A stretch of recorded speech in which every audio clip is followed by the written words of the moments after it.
The medical bay doors slid open with a sharp hiss, and Brenda Walsh looked up from her workstation. She had been reviewing inventory reports, something she did every evening after her shift on the interstellar trading hub Meridian Crossing.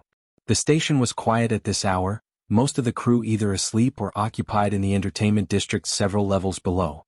What came through those doors made Brenda's heart skip a beat. A Velthran female stumbled into the room, her 6 legs moving in an uncoordinated scramble. The chitinous plates covering her body were rattling, a sound Brenda had learned meant extreme distress in their species. But it was what the alien carried that made Brenda stand up so quickly her chair rolled backward and crashed into the wall. Cradled in the Velthran's 4 upper limbs was a small bundle. An infant. The baby's pale blue skin had taken on a grayish tone, and even from across the room, Brenda could see the child was not moving. "Please," the Velthran mother gasped, her voice coming through the translation device on her chest in broken, desperate bursts. "Please, human. My baby. My Essa. She will not wake up. Please help her." Brenda was already moving, her hands reaching for the medical scanner on the counter. "Bring her here. Quickly. Put her on the exam table." The Velthran mother rushed forward, placing the tiny bundle on the padded surface with trembling limbs. Up close, Brenda could see the infant more clearly. Essa was small, perhaps the size of a human newborn, with delicate features and the same chitinous plating as her mother, though softer and not fully hardened yet. Her 4 small arms hung limply at her sides. "What happened?" Brenda asked, running the scanner over the child's body. The readings that appeared on the screen made her stomach clench. The infant's vital signs were dangerously low. Heart rate was barely 40% of what it should be. Respiratory function was failing. "She was fine this morning," the mother said, her voice cracking. "She ate her meal. She played. Then this afternoon she became tired. She fell asleep. When I tried to wake her for her evening feeding, she would not open her eyes. I took her to our medical center. They scanned her. They said it was natural selection. They said her body was weak. They said I should let her go. Let her go." Brenda repeated, her hands still moving, pulling up more detailed scans. "They wanted you to let your baby die?" "It is our way," the Velthran said, and Brenda heard shame in her translated voice. "When a child shows weakness, we do not intervene. We allow nature to decide. It controls our population. It ensures only the strong survive. But I could not. I heard about humans. I heard you save everyone, even the weak. Even when it makes no sense. They call it a defect in your species. Please, let your defect save my daughter." Brenda's jaw tightened. She had been on Meridian Crossing for 8 months now, and she had learned much about the various species that passed through. The Velthrans were practical to a fault. They valued efficiency, strength, and logical decision-making above all else. Emotional attachments were seen as weaknesses to be controlled. But this mother had come here anyway. The scanner beeped, and Brenda pulled up the biochemical analysis. Her eyes widened. "This is an allergic reaction," she said, her voice sharp with urgency. "A severe one. Her system is shutting down because it is treating something as a threat." "What did you feed her today? Anything new?" The Velthran mother's plating rattled again. "Yes. The nutrition center recommended a new protein supplement. They said it would make her stronger. I gave it to her this morning with her first meal." "That's it," Brenda said, already moving to the supply cabinet. "Her body is attacking the protein. It thinks it is poison. If we do not stop the reaction now, she will die within the hour." "Can you help her?" the mother asked, and Brenda heard something she had never heard from a Velthran before. Raw, unfiltered hope. "I can try," Brenda said, pulling out vials and loading them into an injector designed for multi-species use. "But you need to understand something.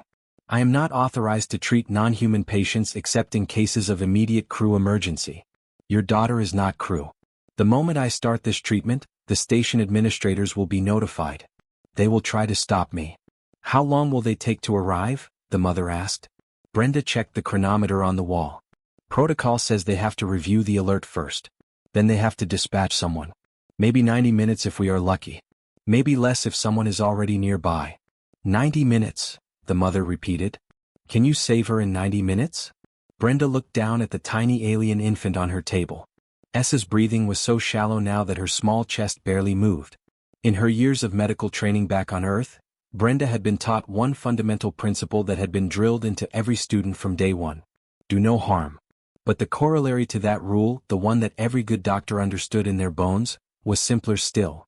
Save the life in front of you. "I will do everything I can," Brenda said, and pressed the injector against S's arm.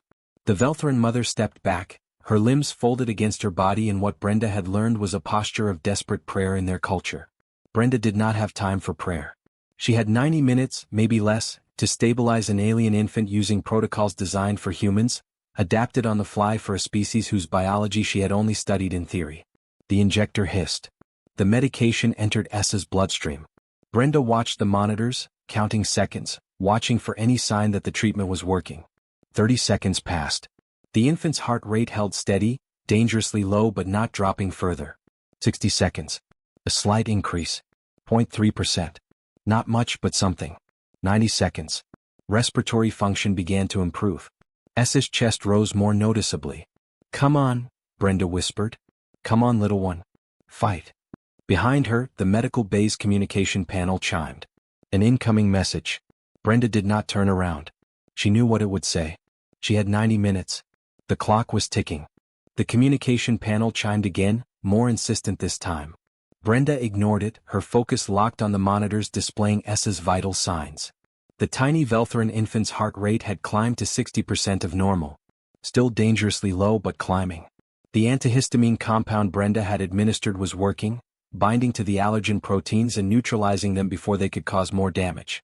"Is she getting better?" Kirill asked, her voice trembling through the translator. "Yes," Brenda said, preparing a second injection. "But we are not done yet. The initial reaction is slowing, but her system is still in shock. I need to support her breathing and give her fluids. Her body lost a lot of water during the reaction." She worked quickly, inserting a small breathing tube adapted for Velthran physiology. It was meant for adult use in emergencies, but Brenda modified the settings, reducing the pressure to something an infant could handle. S's chest began to rise and fall more regularly, the pale blue of her skin slowly returning to its normal shade. The communication panel chimed a third time and a voice crackled through. "Medical Bay 7, this is Station Administrator Folks. We have received an automated alert regarding unauthorized treatment of a non-crew alien. Cease all medical procedures immediately and await our arrival." Brenda reached over and muted the speaker without looking away from her patient. Kirill's chitinous plating rattled. "They will come now. They will stop you." "They can try," Brenda muttered, checking S's blood chemistry readings. The levels were improving but still critically imbalanced.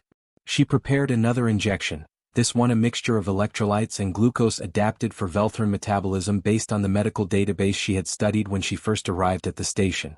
20 minutes passed. Then 30. S's vital signs continued to stabilize. Her heart rate reached 75% of normal. Her breathing steadied. The grayish tone completely faded from her skin, replaced by healthy pale blue. Brenda allowed herself a small breath of relief. The medical bay doors hissed open. 3 figures entered. 2 were station security officers, their gray uniforms crisp and official. The third was Administrator Folks himself, a tall Kryn with silver scales and cold, calculating eyes. "Dr. Walsh," Folks said, his voice sharp. "Step away from the patient immediately." "No," Brenda said simply, adjusting the fluid drip connected to S's arm. "That was not a request," Folks said, moving closer. "You are in violation of Station Medical Protocol 7-3. Treatment of non-human, non-crew individuals requires prior authorization from the Administrative Council and the relevant species medical authority. You have neither." "The child was dying," Brenda said, finally turning to face him. "I had minutes to act, not hours to file paperwork." "That is not relevant," Folks replied. "The Velthran Medical Authority made their determination. Natural selection. You have interfered with a cultural practice that has governed their species for thousands of years." Kirill stepped forward, her 4 upper limbs spread in a gesture of pleading. "I asked her to help. I begged her. My daughter would have died. And that was the determination of your people's doctors," Folks said, his tone not unkind but firm. Dr. Walsh had no authority to override that decision, regardless of her personal feelings on the matter. "My personal feelings?" Brenda's voice rose. "This is not about feelings. This is about medicine. The child had a treatable condition. A simple allergic reaction. There was nothing genetic about it, nothing that suggested weakness. Any competent doctor could see that. The Velthran doctors did see it," Folks said. "They chose not to treat it. That is their right." The communication panel came to life again, this time with video. A Velthran male appeared on the screen, his plating darker than Kirill's, marked with the silver bands that indicated high status in their society. "I am Council Member Tharn," the Veltharan said, his translated voice cold and formal. "I speak on behalf of the Veltharan Medical Council. We have been informed that a human doctor has violated our cultural sovereignty by treating a Veltharan infant against our explicit protocols. We demand immediate cessation of treatment and the return of the child to her mother for proper cultural processing." "Proper cultural processing," Brenda repeated slowly. "You mean letting her die?" "We mean allowing nature to determine the outcome," Tharn said. The child showed weakness. Her body rejected standard nutrition. This indicates genetic inferiority that would burden our society if allowed to continue. Our practices have kept our population strong and healthy for millennia. Kirill made a sound that the translator could not process, something between a sob and a hiss. "She is my daughter. My only child. Please." "You knew the customs when you chose to reproduce?" Tharn said, his voice unchanged. "You were informed of the risks. The human's interference has only delayed the inevitable and given you false hope. We are filing a formal complaint with the Multi-Species Council. This human's medical license should be revoked, and she should be banned from practicing medicine on any non-human species." The screen went dark. Administrator Folks folded his arms. "Dr. Walsh, you heard the council member. You have created a significant diplomatic incident. The Veltharan government is one of our largest trading partners. This station cannot afford to antagonize them." "I saved a child's life," Brenda said, her voice steady despite the anger burning in her chest. "If that creates a diplomatic incident, then maybe the diplomacy needs to change." "That is not your decision to make," Folks replied. "The Multi-Species Tribunal has been notified. You will be required to appear before them within 48 hours to defend your actions. Until then you are suspended from all medical duties." "What about Essa?" Brenda asked, gesturing to the infant who now slept peacefully on the exam table, her vital signs almost normal. "The child will be returned to her mother," Folks said. "What happens after that is not our concern." "Not your concern?" Brenda's voice rose again. "She still needs monitoring for at least another 12 hours. If the reaction flares up again without treatment, she will die." Folks hesitated, then looked at Kirill. "Will you continue treatment at your own medical facilities?" Kirill's plating rattled. "They will not treat her. I have been declared unfit by the council. I am to be exiled for seeking outside help. My family has disowned me. I have nowhere to go." The medical bay fell silent except for the soft beeping of S's monitors. Finally, Administrator Folks sighed. "The child may remain here under observation until the tribunal hearing. Dr. Walsh, you may continue monitoring her vital signs only. No further treatment without authorization. Security will be posted outside to ensure compliance." He turned and left, the security officers following. Brenda looked down at Essa, then at Kirill. The Veltharan mother's entire body seemed to sag with relief and despair mixed together. "Thank you," Kirill whispered. "Whatever happens at the tribunal, thank you for giving her a chance." Brenda placed a gentle hand on Essa's small chest, feeling the steady rise and fall of her breathing. "We are not done fighting yet." The tribunal chamber was a circular room with transparent walls that looked out into the vastness of space. 12 seats arranged in a semicircle faced a single podium where Brenda now stood. Representatives from 12 different species sat in judgment, their various forms creating a bizarre gallery of galactic diversity. Some were tall, some short, some covered in scales, others in fur or chitin. But their expressions, as different as their bodies were, all seemed to share one thing in common: disapproval. Council Member Tharn sat in the third seat, his dark plating gleaming under the chamber lights. To his right sat a Kryn judge, her silver scales marked with the gold bands of high authority. To his left, a Morvian representative, his gelatinous body held in a containment suit that allowed him to exist in the station's atmosphere. "Dr. Brenda Walsh," the Kryn judge began, her translated voice filling the chamber. "You stand before this tribunal accused of violating Medical Protocol 7-3 and interfering with the cultural practices of the Veltharan people. How do you plead?" "I plead that I saved a child's life," Brenda said, her voice clear and steady. "That is what doctors do." "That is what human doctors do," Tharn interrupted, leaning forward in his seat. "And that is precisely the problem. Your species has a defect, Dr. Walsh. An evolutionary flaw that compels you to waste resources on the weak, the sick, the genetically inferior. On Earth, this defect nearly destroyed you multiple times. Overpopulation, resource depletion, environmental collapse. All because humans cannot accept the simple truth that nature must be allowed to select. Is that what you call it? Brenda asked, her hands gripping the podium. Nature? A child has an allergic reaction to a new food, and you call that natural selection. Her body rejected standard nutrition, Tharn said. That indicates a fundamental weakness. If we allow such weakness to propagate through our population, we doom future generations to suffer the same deficiencies. A Draxan representative, his reptilian features sharp and angular, spoke up. The Velthran Council is correct. We Draxan also practice selective breeding. Only the strong are permitted to reproduce. It has made us one of the most physically capable species in the galaxy.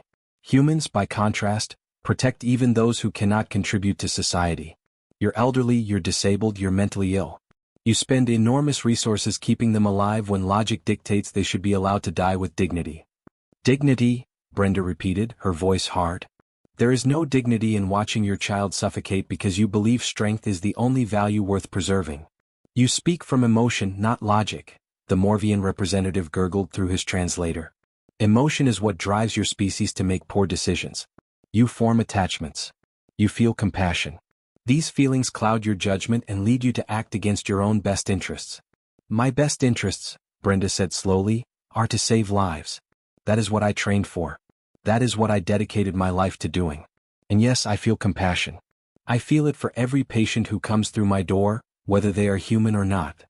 And that is your defect, Tharn said, spreading his 4 upper limbs in a gesture of finality. Your species evolved on a death world. Earth is a hostile planet with extreme weather, dangerous predators, and countless diseases. To survive, humans developed an irrational instinct to protect one another, to save even the weakest members of your tribe. But we are no longer primitive creatures struggling to survive. We are civilized beings. We have the luxury of choice. We can choose to let the weak die so the strong may thrive. You call that civilization? Brenda asked, her voice rising. I call it cruelty disguised as logic. The Kryn judge raised one scaled hand. Dr. Walsh, you will control your tone. This tribunal will not tolerate emotional outbursts. Brenda took a deep breath, forcing herself to stay calm. May I present evidence? The judge nodded. You may. Brenda activated the holoscreen beside the podium. Images appeared in the air, historical records from Earth's databases. This is Jonas Salk, she said, pointing to a photograph of a bespectacled man in a laboratory. He was a human scientist who developed a vaccine for polio, a disease that paralyzed and killed thousands of children every year. Salk himself was not particularly strong. He was small, physically weak by human standards, and suffered from various health problems throughout his life. By your logic, he should have been left to die as a child. But humans protected him, cared for him, gave him the chance to grow and learn. And because of that, he saved millions of lives. She changed the image. This is Stephen Hawking. He had a degenerative disease that slowly paralyzed his entire body. He could not walk, could not speak without a computer, could barely move at all. By your standards, he was the definition of weakness. But his mind was brilliant. He advanced human understanding of physics and cosmology in ways that changed our entire civilization. Would you have let him die because his body was failing? Exceptions do not disprove the rule, Tharn said. For every weak individual who contributes something valuable, there are thousands who contribute nothing and drain resources. And who decides? Brenda asked, her voice sharp. Who decides which life has value and which does not? You. A council? A computer algorithm?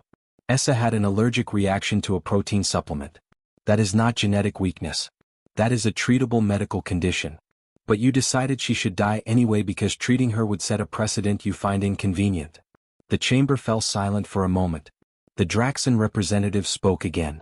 The human makes an interesting point about exceptional individuals, but her examples are cherry-picked. What about the millions of humans who require constant care and produce nothing? The severely disabled, the mentally incompetent, the terminally ill? What value do they provide? Brenda met his gaze. They provide us with our humanity. They teach us compassion, patience, and the understanding that every life has inherent worth regardless of productivity. The moment we decide some lives are worth less than others, we stop being civilized. We become something cold and cruel that I want no part of. Beautiful words, the Morvian gurgled. But words do not change the fundamental mathematics. Resources are finite. Population must be controlled. The weak must be culled for the strong to flourish. Then explain this, Brenda said, pulling up another chart. Human civilizations that embraced care for all members, including the weak and elderly, consistently outlasted civilizations that practiced selective culling. Not by a small margin. By centuries. Because when you protect everyone, you create a society where knowledge is preserved, where innovation is encouraged, where every person knows their life has value and contributes accordingly. The Kryn judge studied the data for a long moment. Interesting, she said finally. But correlation is not causation. There could be many factors. There could be, Brenda admitted. But I know what I saw in my medical bay. I saw a mother who loved her child. I saw an infant who deserved a chance to live. And I saw a medical condition that was completely treatable. I made the choice any human doctor would make. I chose life. Tharn stood, his plating rattling with agitation. And in doing so, you violated our sovereignty, our culture, and our right to determine our own population practices. This tribunal must find her guilty and ban her from practicing medicine on any non-human species. Otherwise, we set a dangerous precedent that allows any alien to override our cultural decisions whenever they disagree with them. The judges looked at one another, silent communication passing between them. Finally, the Kryn judge spoke. This tribunal will recess for deliberation. We will reconvene in 2 hours with our decision. The chamber emptied, leaving Brenda alone at the podium. She looked out through the transparent walls at the stars beyond, wondering if she had said enough. Wondering if any words could bridge the gap between species who valued strength above all else and a species that refused to give up on anyone. In the medical bay 3 levels below, Essa slept peacefully in her mother's arms, unaware that her life hung in the balance of a debate about the value of weakness. The 2 hours passed slowly. Brenda sat in a small waiting room adjacent to the tribunal chamber, her hands clasped together, her mind running through everything she had said. Had it been enough? Had she made her case clearly? Or had her emotion undermined her logic in the eyes of species that valued cold calculation above all else? The door slid open. Administrator Folks entered, his silver scales catching the light. "They are ready for you," he said quietly. "Dr. Walsh, regardless of the outcome, I want you to know that what you did took courage. Foolish courage perhaps, but courage nonetheless." Brenda stood. "Thank you, I think." She walked back into the tribunal chamber. The 12 judges were already seated, their faces unreadable. Brenda took her place at the podium, steeling herself for whatever came next. The Kryn judge opened her mouth to speak, but before she could, the chamber doors hissed open again. Everyone turned. An elderly Veltherin entered the room, moving slowly on his 6 legs. His chitinous plating was pale with age, marked with deep grooves and scars that spoke of a long life. Silver bands of high status adorned his body, but they were tarnished and worn. Behind him walked a human male in a formal diplomatic uniform, looking uncomfortable but determined. Council member Tharn stood abruptly, his plating rattling in what Brenda had learned was a sign of shock. "Ambassador Thal? What are you doing here?" The elderly Veltherin made his way to the center of the chamber, positioning himself beside Brenda's podium. When he spoke, his voice was weak but clear through the translator. "I am here to testify on behalf of Dr. Walsh." "You have no standing in this matter," Tharn said, his voice sharp. "You retired from the council 15 years ago. You no longer speak for our people." "Perhaps not," Thal replied. "But I speak for myself. And I speak as someone who would not be alive if not for human compassion." He turned to face the tribunal. "Honorable judges, I request permission to present evidence relevant to this case." The Kryn judge looked surprised but nodded. "Permission granted, Ambassador." Thal activated his own holoscreen. An image appeared, old and grainy, showing a younger version of himself lying on a medical table. His plating was cracked and damaged, fluids leaking from multiple wounds. Standing over him was a human woman in a medical uniform, her hands moving quickly with instruments. "This image was taken 43 years ago," Thal said. "During the first contact between humans and Veltherins. Our ships met in neutral space. There was a malfunction in one of our docking ports. An explosion. I was caught in the blast. My injuries were severe. Our medical team examined me and made their determination. My wounds were too extensive. Treatment would require too many resources. They prepared me for natural selection." The chamber was completely silent now. "But the human ship had sent a medical officer to assist with casualties," Thal continued. "Her name was Dr. Patricia Chin. She saw me lying there, deemed unworthy of treatment by my own people, and she refused to accept it. She demanded to treat me. Our captain tried to explain our customs, but she would not listen. She said something I have never forgotten. He paused, his voice growing softer. She said that every life is worth fighting for, even when the fight seems hopeless. Thal changed the image. Now it showed him standing, his plating scarred but healed, shaking hands with the human doctor. Dr. Chin spent 16 hours repairing my body. She used techniques our doctors had never considered. She took risks that no Velthran physician would have taken. And she saved my life. Council member Tharn's plating had stopped rattling. He sat frozen in his seat. When I recovered, I devoted my life to studying human culture, Thal said. I wanted to understand why they would save someone my own people had abandoned. What I learned changed me forever. Humans do not see weakness as a flaw to be eliminated. They see it as a challenge to be overcome. And this perspective, which we call a defect, is actually their greatest strength. He pulled up another set of data. I have spent 4 decades researching human history and comparing it to the histories of other species, including our own. I have documented 17 major crises that human civilizations faced. Plagues, famines, natural disasters, wars. In each case, human survival depended not on abandoning the weak but on protecting them. During the European Black Death, humans who cared for the sick discovered treatments that saved millions.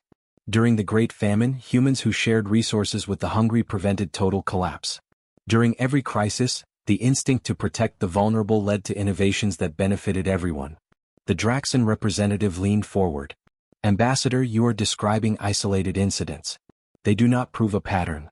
Then consider this, Thal said, his voice growing stronger. I have compared the lifespan of civilizations that practice selective population control with those that protect all members. The average duration of societies like ours is 900 years before they collapse from internal pressures or external threats. Human civilizations that embraced universal care lasted an average of 1400 years. Some are still thriving after 3,000 years. He let that information sink in before continuing. We believe we are strong because we cull the weak. But we are actually fragile. We eliminate diversity. We remove the very individuals who might hold the genetic or intellectual keys to surviving the next crisis. Humans understand something we have forgotten. The weak today may be the strong tomorrow. The sick child may grow to become the scientist who saves millions. Every life has potential we cannot measure until we give it a chance to develop. The Morvian representative gurgled softly. This is a compelling argument, Ambassador, but it does not change the fact that Dr. Walsh violated protocols. It changes everything, Thal said firmly. Because 43 years ago, Dr. Chin violated the same protocols to save me. And because she did, I went on to serve as the primary Velthran ambassador to humanity for 3 decades. I negotiated the trade agreements that made our partnership with humans the most profitable relationship in our history. I introduced Velthran scientists to human research methods, leading to breakthroughs in energy production and space travel. If Dr. Chin had followed protocol, if she had respected our cultural practice and let me die, none of that would have happened. How many treaties would have failed? How many innovations would have been lost? How much weaker would both our species be? Council member Tharn finally found his voice. You are one individual, Ambassador. An exception. Yes, Thal agreed. An exception that changed the course of history between our peoples. And baby Essa, lying in the medical bay right now, is another exception. We do not know what she might become. We do not know what contribution she might make. But if we let her die to preserve a custom that serves no purpose except to maintain an illusion of strength, we guarantee that we will never find out. The Kryn judge studied Thal for a long moment, then turned to her fellow judges. They conferred in low voices for several minutes. Finally she spoke. This tribunal has reached a decision. Dr. Brenda Walsh, we find that while you did violate established protocols, your actions were justified given the immediate medical emergency and the evidence presented regarding the long-term benefits of human medical intervention. However, to prevent future conflicts, we are establishing new guidelines. Human medical personnel may intervene in life-threatening emergencies involving non-human patients, but only when the condition is clearly treatable and not the result of genuine genetic pathology. A review board will be established to evaluate such cases. Brenda felt her knees weaken with relief. Furthermore, the judge continued, regarding the matter of Kirill and her daughter Essa, this tribunal recognizes that the Velthran Council's determination has created an impossible situation. We therefore grant Kirill the option to seek asylum in human-controlled space, where she and her daughter may live without fear of cultural persecution. Tharn stood again. This is outrageous. You are encouraging our citizens to abandon their heritage. We are giving them a choice, the judge replied coldly. Something your culture seems unwilling to do. The tribunal adjourned. Brenda stood at the podium, barely able to process what had just happened. Ambassador Thal approached her, his old eyes bright. "Thank you," Brenda whispered. "I do not know what to say." "Say nothing," Thal replied. "Just continue doing what humans do best. Save lives. Change minds. Show the galaxy that compassion is not weakness but wisdom." 3 hours later, Brenda stood in the medical bay watching Kirill hold Essa, who was now fully recovered and making soft chirping sounds. The Velthran mother looked up at Brenda with gratitude shining in her multifaceted eyes. "We will go to human space," Kirill said softly. "We will start a new life where my daughter can grow strong without fear. Thank you for giving us that chance." Brenda smiled. "Thank you for having the courage to ask for help." 6 months had passed since the tribunal, and the medical bay on Meridian Crossing had become a much busier place. Brenda stood at her workstation, reviewing patient files, when she heard familiar sounds from the waiting area. The soft chittering of a young Velthran child, followed by Kirill's gentle voice speaking in her native language. Brenda smiled and walked to the doorway. Essa sat on one of the chairs designed for multi-species use, her small legs swinging back and forth with energy. Her chitinous plating had hardened properly over the months, taking on a healthy shine. She was playing with a toy data cube, her 4 small hands manipulating it with the coordination of a perfectly healthy child. "Good morning, Dr. Walsh," Kirill said, standing when she saw Brenda. "We are here for Essa's checkup." "Right on time," Brenda replied, gesturing them into the exam room. "How has she been?" "Full of energy," Kirill said with what Brenda had learned to recognize as Velthran amusement. "She climbs everything. She explores constantly. She asks questions about everything she sees. I can barely keep up with her." Brenda ran her scanner over Essa, checking her vital signs and development markers. Everything looked perfect. The child had not only recovered completely from her allergic reaction but was thriving in ways that exceeded normal Velthran development standards. "She is doing wonderfully," Brenda said. "Strong, healthy, and developing right on schedule. Maybe even a bit ahead of schedule." "The doctors on my homeworld said she was weak," Kirill said quietly. "They said she would always be a burden. They were wrong." Before Brenda could respond, her communication panel chimed. Administrator Folks appeared on the screen, his expression neutral but his eyes showing something that might have been approval. "Dr. Walsh, you have 3 new patients in the waiting area. Non-human. Non-crew. They are requesting consultation." Brenda raised her eyebrows. "What species?" "One Draxan, one Morvian, and one I do not recognize. They say they were referred by someone named Kirill." Brenda looked at the Velthran mother, who lowered her eyes in what might have been embarrassment or pride. "I may have mentioned to a few people that you helped my daughter." "A few people?" Brenda asked. "Perhaps more than a few," Kirill admitted. "There is a communications network. Parents who have children deemed weak or unfit by their species' medical authorities. We share information. We support each other." When word spread about what happened here, about how you saved Essa, others started asking questions. They wanted to know if human medicine could help their children too. Brenda walked to the waiting area. 3 alien parents sat there, each holding or standing near their offspring. The Draxan father clutched a small reptilian child who looked thin and underdeveloped. The Morvian's gelatinous form surrounded a smaller version of itself that seemed to lack proper cohesion. The 3rd alien was something Brenda had never seen before, a being covered in soft feathers with large eyes that watched her nervously. "I am Dr. Brenda Walsh," she said, keeping her voice gentle. "How can I help you?" The Draxan spoke first, his translated voice thick with emotion that surprised Brenda. Draxans were supposed to be cold and logical. "My son Kreth was born small. Our medical council said he has a genetic deficiency that makes him unable to process certain proteins. They said he will never grow strong. They want to perform mercy termination. But I heard about the Velthran child. I heard you found a treatment. I thought perhaps there might be hope for my son too." The Morvian gurgled next. "My offspring lacks proper cellular bonding. Our kind normally develops full cohesion within 2 months of budding.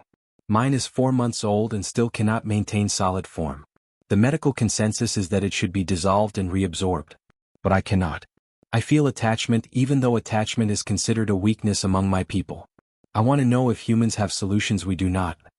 The feathered alien spoke last, its voice musical through the translator. "My people are the SCI-FI. We value purity of form above all else. My daughter was born with a wing malformation. She will never fly. In our culture this means she has no value. She is scheduled for abandonment on our moon, where she will die of exposure within days. But I do not want her to die. I want her to live even if she cannot fly. Is that wrong? Brenda felt her throat tighten. She looked at each parent, at each child, and saw the same thing she had seen 6 months ago when Kirill first burst through her doors. Desperation. Oh. It is not wrong, Brenda said firmly. Give me time to examine each of your children. I cannot promise I can help everyone, but I will do everything in my power to try. She spent the next 4 hours running scans, analyzing data, consulting her medical databases, and adapting human treatments for alien physiologies. The Draxan child had an enzyme deficiency that could be treated with supplements. The Morvian offspring needed a different environmental mixture in its containment suit to promote proper cellular bonding. The SCI-FI daughter's wing malformation was physical but not life-threatening, and with some adaptive devices she could still live a full life even without flight. By the time she finished, all 3 parents were crying in their own species-specific ways. The Draxan scales rippled with emotion. The Morvian's form pulsed with gratitude. The SCI-FI's feathers fluffed and smoothed repeatedly. As they left, Brenda found Kirill waiting in the corridor with Essa. How many others are there? Brenda asked. How many parents are reaching out through your network? Hundreds, Kirill said quietly. Maybe thousands. Your tribunal case was broadcast across multiple worlds. Many people watched it. Many people heard Ambassador Thal speak about human compassion as strength rather than weakness. It made them question things they had always accepted. It made them wonder if there might be another way. Over the following weeks, the pattern continued. More parents arrived, often traveling great distances and spending significant resources to reach Meridian Crossing. Some came openly. Others came in secret, hiding their journey from their own medical authorities. Brenda worked long hours, often sleeping in her medical bay, adapting treatments and finding solutions for conditions that alien doctors had dismissed as untreatable. 3 months after that first wave of patients, Brenda received a message from Ambassador Thal. His aged face appeared on her screen, looking tired but satisfied. Dr. Walsh, I thought you should know. There have been developments on 3 worlds. On the Draxan homeworld, a group of parents has formed what they are calling the Compassionate Alternative Movement. They are demanding changes to the mandatory genetic screening laws.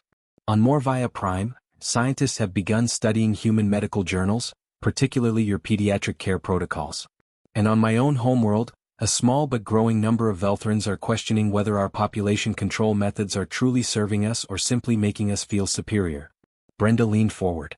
Are these movements being taken seriously? Not by the governments, not yet, Thal admitted. But by the people, yes. Parents talk to other parents.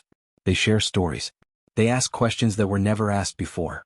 Change does not happen overnight, especially not cultural change that challenges thousands of years of tradition. But it begins with questions. It begins with people like Kirill who love their children enough to defy their entire society. It begins with people like you who refuse to accept that any life is worthless. After the call ended, Brenda walked to the medical bay's observation window. She could see Essa playing in the station's multi-species children's area, running and climbing alongside human children and others from various worlds. The young Velthran moved with confidence and joy, completely unaware that she had been born into a culture that saw her as disposable. Kirill joined Brenda at the window. Do you think it will really change? The Velthran mother asked. Do you think our worlds will someday protect all children the way humans do? Brenda thought about all the parents she had helped over the past months. She thought about the underground networks forming, the questions being asked, the traditional authorities being challenged. She thought about Ambassador Thal and his decades of work to bridge the gap between species. She thought about one small act of defiance 6 months ago that had started a ripple spreading across multiple worlds. I do not know if it will happen in our lifetime, Brenda said honestly. Cultural change is slow and difficult. There will be resistance. There will be setbacks. But every child we save, every parent we help, every question we make people ask about traditions they never questioned before, that is progress. That is the ripple effect of choosing compassion over convenience. Essa looked up from her play and waved at her mother through the window. Kirill waved back, her plating gleaming in the station lights. Then we keep making ripples, Kirill said softly. Yes, Brenda agreed, smiling as she watched the children play together regardless of species or background. We keep making ripples until they become waves. Until they become change. Until every civilization in the galaxy understands what humans learned long ago. That the measure of a society is not how it treats the strong, but how it protects the vulnerable. Her communication panel chimed again. 2 more parents requesting consultation. 2 more children whose lives hung in the balance of cultural traditions that valued strength over compassion. Brenda turned from the window and walked back to her medical bay. There was work to do. Lives to save. Ripples to make. The galaxy was vast and change was slow, but it had to start somewhere. It had to start with someone willing to stand up and say that every life mattered, no matter what anyone else believed. It had started with one desperate mother and one human doctor who refused to look away. And it would continue, one saved life at a time, until the ripples reached every corner of the stars.